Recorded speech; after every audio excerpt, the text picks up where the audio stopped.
All right, finishing up our post-qualifying availability, we're now joined by Joey Logano, who set a new track record today with a strong run out there. Joey, tell us about your lap out there. It wasn't bad. Good enough to get the pole, so that's good. I felt like it was going to take a teen or a 20 to get the pole.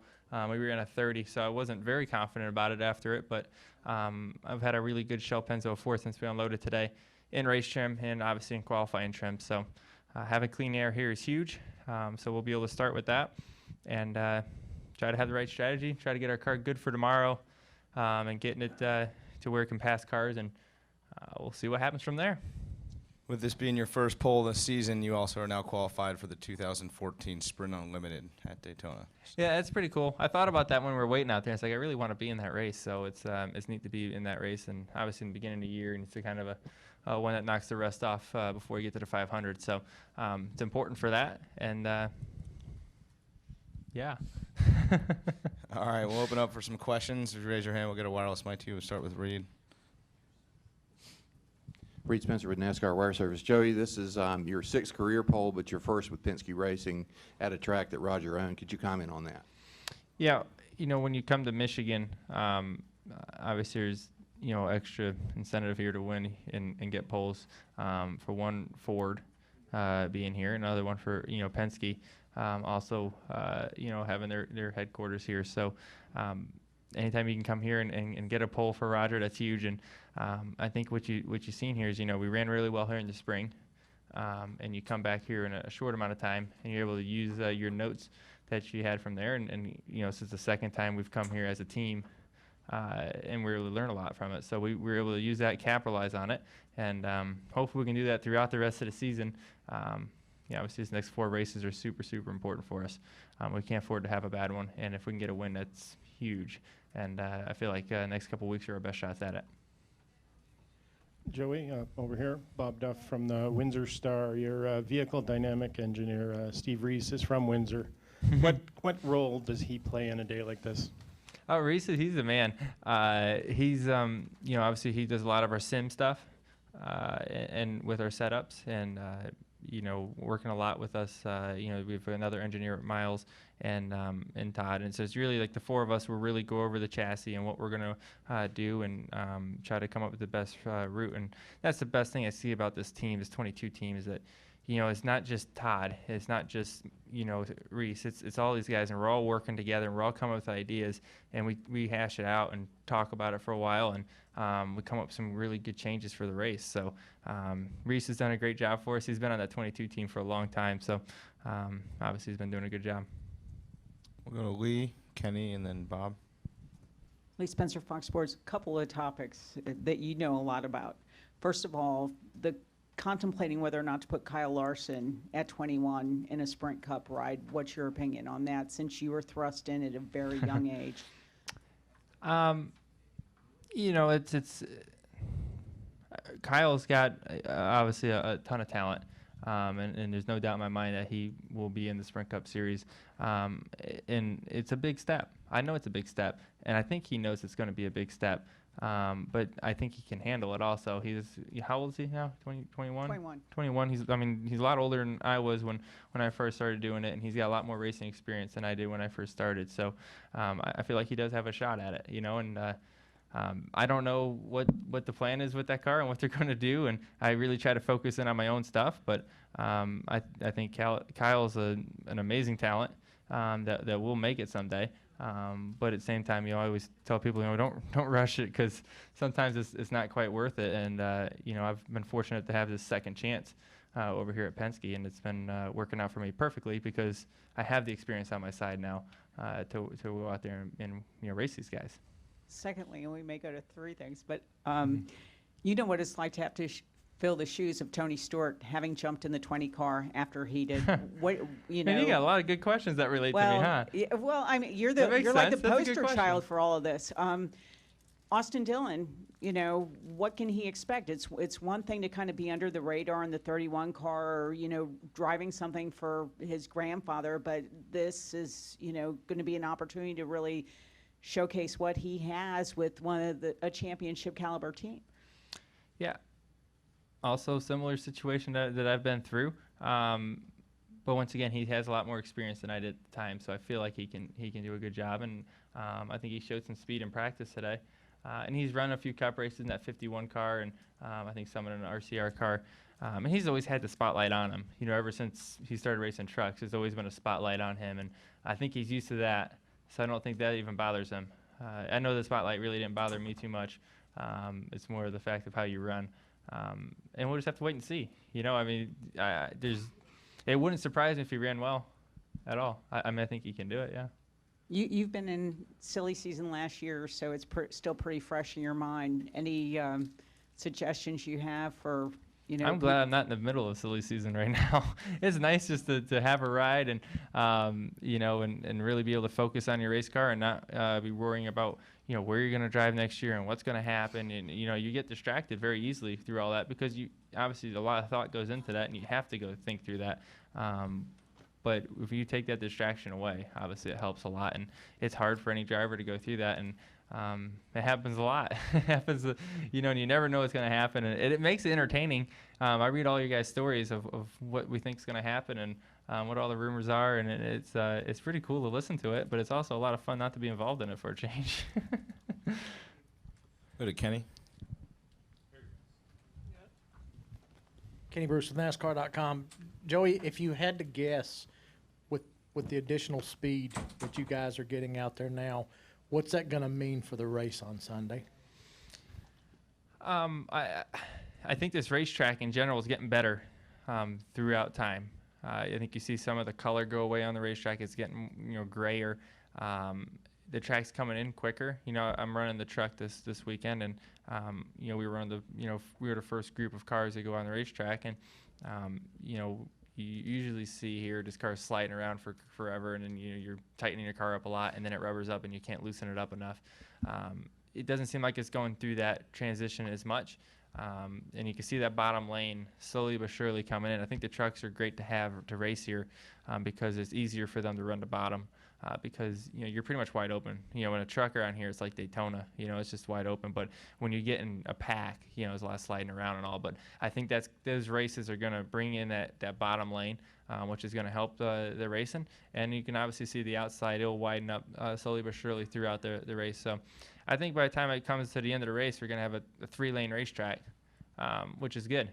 That's a lot of progress from what we had when we first repaved this racetrack. So within time, these tracks get better and better, and it'll be like it was eventually when we're running up against the fence here and trying to decide what line we're gonna run to qualify. You're gonna run against the wall, or you're gonna be on the white line, and it's gonna be like that in a little bit. So I'm looking forward to it. Bob. Bob Hocker, Sporting News. You talked about important to be on the pole for Ford and everything, but it seems that the Roush cars have kind of been on the pole, and obviously one here in June. Is there a little bit of competition within the Ford camp, and was this important at all as part of any of that competition? Well, they're competitors, so yes, we want to beat them. But at the same time, obviously they're Ford teammates. We want to work with them the best we can, and they work with us the best they can to try to make Ford teams in general better. And I think you see that as the years gone, I think Ford has gotten better and continually finding more speed. And I think it was for a little bit that none of us are qualifying very well. Now we're all kind of up there, and we got speed back in our cars, and I feel like we got the speed back that we had in the beginning of the season. So I'm pretty excited about where we stand right now as Ford's team. And like I said, obviously here in Michigan, it makes it even bigger. Stan. Hi, Joey. Stan Creekmore with RPMTonight.com. How far do you think you will have to back off from that qualifying setup to be able to do 40 to 45 laps here? One of the things you change, you're obviously taking tape off the grill, so that's a lot of front downforce percentage that you're taking off your car, and you're changing your air pressures a lot for a long run. Those two things are huge. You have to have your offset, which is your qualifying setup, to your race setup, kind of figured out, and I think we kind of know where we're at from where we were in the spring and what we had today in race trim practice. So you'll have to come off it quite a bit. You got to definitely free your car up quite a bit. When you put all that downforce on the front of the cars, you got to find a way to tighten them up, whether it's nose weight or whatever it is. That's what you got to try to figure out what that offset is. And you really in qualifying practice, you get 2-3 runs at it. So you got to try to have that figured out before you get to the racetrack.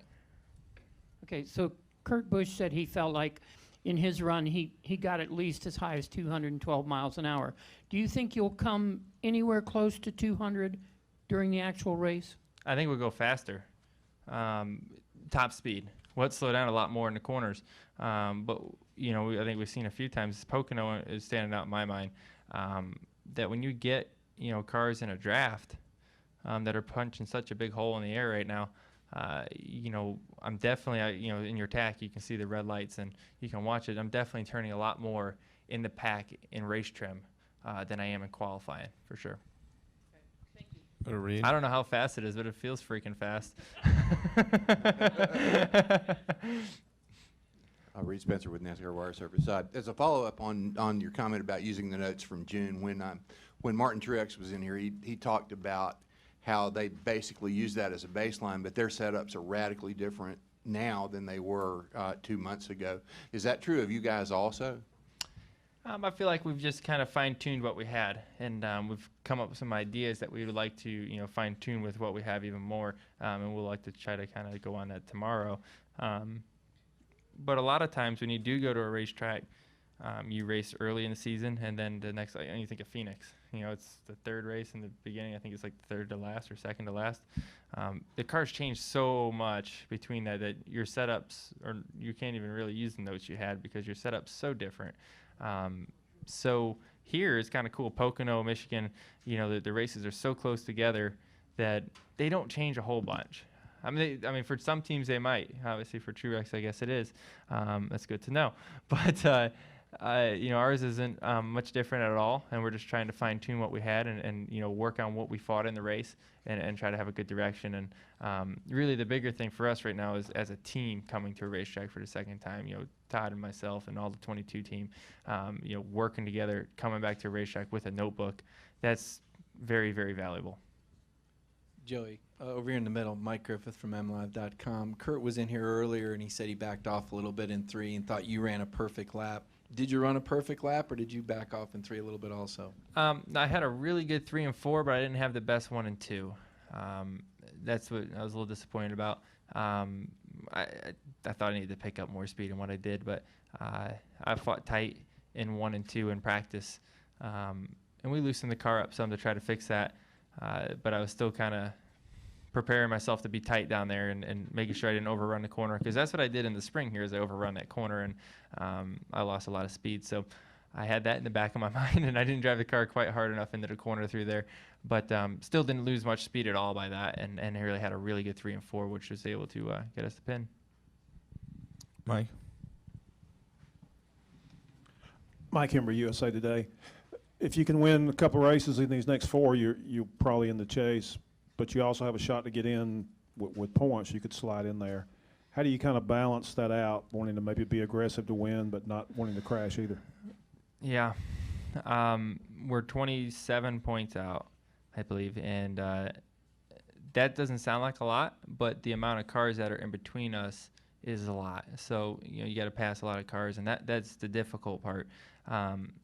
And like you said, 1 win is not going to be enough right now. You got to have win points or 2 wins.